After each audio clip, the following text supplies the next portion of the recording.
नमस्कार दोस्तों, study with Kailash Bogra के यूट्यूब चैनल में फिर से आपका स्वागत। आज है राष्ट्रकूट वंश, दक्षिण भारत का दूसरा राजवंश। राष्ट्रकूट राजवंश का संस्थापक दंतिदुर्ग 752 इसका कार्यकाल था। शुरुआत हुई वे कर्नाटक के चाणक्य राजाओं के अधीन थे। राष्ट्रकूट किसके अधीन थे, ऐसा प्रश्न भी बना हुआ है बहुत बार। तो चालुक्यों के अधीन थे राष्ट्रकूट। उसका संस्थापक कौन था? दंतिदुर्ग। इनकी राजधानी मणिनगर या माल्यखेत, वर्तमान मालखेड़, सोलापुर, महाराष्ट्र में पड़ता है। राष्ट्रकूट वंश के प्रमुख शासक कृष्ण प्रथम, ध्रुव, गोविंद तृतीय आपके सामने दिख रहा है। एलोरा, ये इंपॉर्टेंट है। उत्तराखंड पुलिस वाले जो देख रहे हैं वीडियो, ये बहुत बार प्रश्न आया है। एक कैलाश नाथ मंदिर अभी मैंने पढ़ाया है, वो नरसिंह द्वितीय ने पढ़ाया था, वो पल्लव। लेकिन एलोरा का प्रसिद्ध कैलाश मंदिर का कृष्ण प्रथम ने करवाया। वेरी इंपॉर्टेंट है, इसको नोट कर लेना। ध्रुव राष्ट्रकूट वंश का पहला शासक था जिसने कन्नौज पर अधिकार करने हेतु त्रिपक्षीय संघर्ष में भाग लिया। बहुत बार ये प्रश्न आया है। और प्रतिहार नरेश वत्सराज और पाल नरेश धर्मपाल को पराजित किया। पहला शासक आएगा राष्ट्रकूट का जिसने त्रिपक्षीय संघ में भाग लिया, तो ध्रुव। ध्रुव को धारावर्ष भी कहा जाता है। गोविंद तृतीय ने त्रिपक्षीय संघर्ष में भाग लेकर चक्रा युद्ध एवं उसके संरक्षक धर्मपाल तथा प्रतिहार वंश के शासक नागभट्ट द्वितीय को पराजित किया। पल्लव, पांड्य, केरल, गंग शासकों के संघ को गोविंद तृतीय ने नष्ट किया। अमोघ व जैन धर्म का अनुयायी था। इसने कन्नड़ में कविराज मार्ग लिखा। Very important. कविराज मार्ग किसने लिखा? तो अमोघ वर्ष ने लिखा। आदि पुराण के रचनाकार जिनसेन, गणेश सार संग्रह के लेकर महावीराचार्य और अमोघ भूत के लेखक शाक्त्यायन अमोघ वर्ष की दरबार थी। Very important. आदि पुराण के रचनाकार जिनसेन, गणेश सार संग्रह के लेकर महावीराचार्य, ठीक है। अमोघ भूत के रचनाकार शाक्त्यायन क्या थे? दरबारी था अमोघ वर्ष के। अमोघ वर्ष ने तुंगभद्रा नदी में जल समाधि लेकर अपने जीवन की समाधि। Very important. किस राष्ट्रकूट शासक ने जल समाधि लेकर अपने जीवन का त्याग किया? तो अमोघ वर्ष। इंद्र तृतीय के शासनकाल में अरब निवासी अलम मसूदी भारत आया। इसने तत्कालीन राष्ट्रकूट शासक को भारत का सर्वश्रेष्ठ शासक कहा। राष्ट्रकूट शासकों को भारत का सर्वश्रेष्ठ शासक किसने कहा? तो अलम सूदी।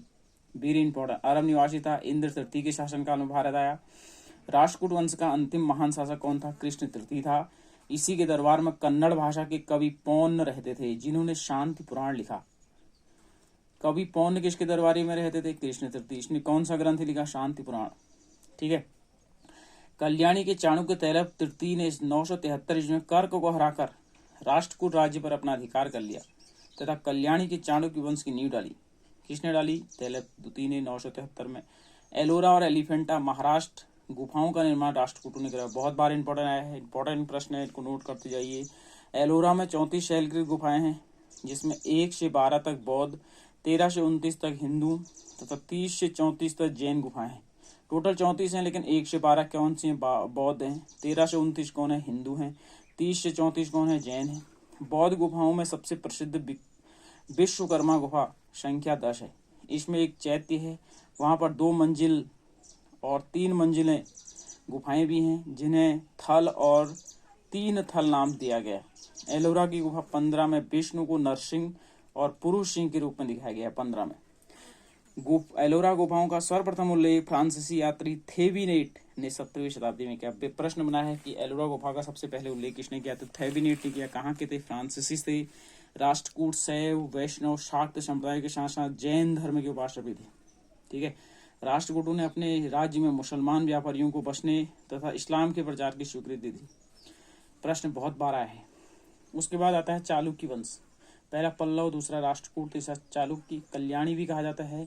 कल्याणी के चाणक्य वंश की स्थापना तैलप द्वितीय ने भी बताया था 973 में माल्यखेत में की। चालुक्य वंश कल्याणी के प्रमुख शासक तैलप प्रथम, ये आपके शासक तैलप द्वितीय। सोमेश्वर प्रथम ने माल्यखेत से राजधानी हटाकर कल्याणी कर्नाटक में बनाई। किस कल्याणी शासक ने अपनी राजधानी माल्यखेत से हटाकर कल्याणी या कर्नाटक बनाई? तो उसका नाम है सोमेश्वर प्रथम। इस वंश का सबसे प्रतापी राजा विक्रमादित्य षष्ठ या छठा था। बिल्हण और विज्ञानेश्वर, वेरी इंपॉर्टेंट लगा लेना। बिल्हण और विज्ञानेश्वर विक्रमादित्य षष्ठ के दरबारी थे। किसके दरबारी थे? विक्रम षष्ठ के थे। मिताक्षर हिंदू विधि ग्रंथ है। मिताक्षर याज्ञवल्क्य स्मृति पर व्याख्या नामक ग्रंथ की रचना महान विधिवेता विज्ञानेश्वर ने की। मिताक्षर की रचना विज्ञानेश्वर और याज्ञवल्क्य स्मृति में व्याख्या किसने लिखी? विज्ञानेश्वर ने लिखी, ठीक है। विक्रमांक देवचरित की रचना बिल्हड़ ने की। बहुत बार आया है। विक्रमांक देवचरित की रचना किसने की? बिल्हड़ ने की। इसमें विक्रमादित्य षष्ठ के जीवन प्रकाश डाला गया। Very very important. चालुक्य वंश, वाताबी के चालुक्य, तीन चालुक्य वंश तीन था। एक कल्याणी के चाणक्य था, दूसरा वाताबी के चालुक्य था, तीसरा वेंगी के चालुक्य था। तो हम दूसरा वंश चाणक्य का पढ़े हैं, वो है वाताबी के चालुक्य में जय सिंह ने वाताबी के चालुक्य वंश की स्थापना की, जिसकी राजधानी वाताबी बीजापुर के निकट थी। इस वंश के प्रमुख शासक पुलकेशन प्रथम, कीर्तिवर्मन, पुलकेशन द्वितीय, विक्रमादित्य, ये शब्द है। महाकूट स्तंभलेख से प्रमाणित होता है कि पुलकेशन द्वितीय बहुसुवर्ण एवं अग्निष्टोम यज्ञ संपन्न करवाए। किसने करवाए? महाकूट स्तंभलेख से ज्ञात होता है कि पुलकेशन द्वितीय ने बहुसुवर्ण और अग्निष्टोम यज्ञ संपन्न करवाए।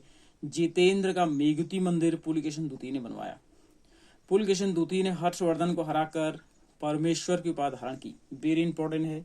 नर्मदा नदी पर भी उसने दक्षिणा पथेश्वर की उपाधि भी धारण की। दक्षिणा पथेश्वर पुलकेशन द्वितीय। पल्लव वंशी शासक नरसिंहवर्मन प्रथम ने पुलकेशन द्वितीय को लगभग 642 में परास्त किया। उसकी राजधानी बादामी पर अधिकार कर लिया। संभवतः इसी युद्ध में पुलकेशन द्वितीय मारा गया। इसी विजय के बाद नरसिंहवर्मन ने वातापी कौंडी की उपाधि धारण की।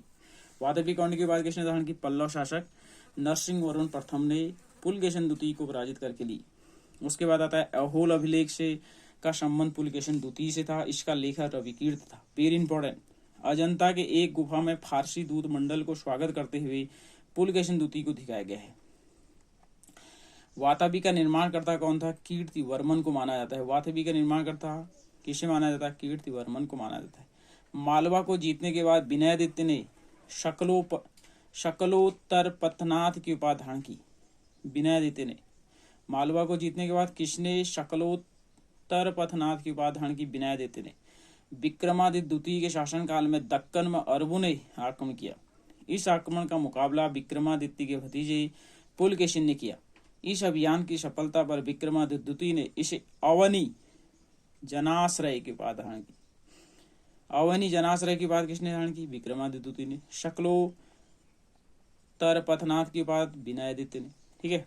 विक्रमादित्य द्वितीय की प्रथम पत्नी लोक महादेवी ने पडक्कल में विरूपाक्ष महादेवी के मंदिर तथा उसकी दूसरी पत्नी त्रैलोक्य देवी ने त्रिलोकेश्वर मंदिर का निर्माण करवाया। ये दो महारानियां किसकी थी? विक्रमादित्य द्वितीय की। लोक महादेवी ने पडक्कल में विरूपाक्ष मंदिर महादेव की, त्रैलोक्य देवी ने त्रिलोकेश्वर मंदिर का निर्माण करवाया। इस वंश का, वाताबी के चालुक्य वंश का अंतिम राजा कीर्तिवर्मन द्वितीय था। इसके सामंत दंत्य दुर्ग ने परास्त कर एक नए वंश राष्ट्रकूट वंश की स्थापना की।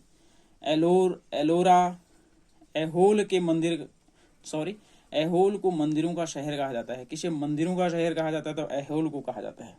ठीक है। तो अब आते हैं चोल वंश। बहुत बड़ा है चोल वंश। कल हम इसके बारे में फिर चर्चा करेंगे क्योंकि बहुत बड़ा वंश है। अभी वीडियो बड़ा हो रहा है।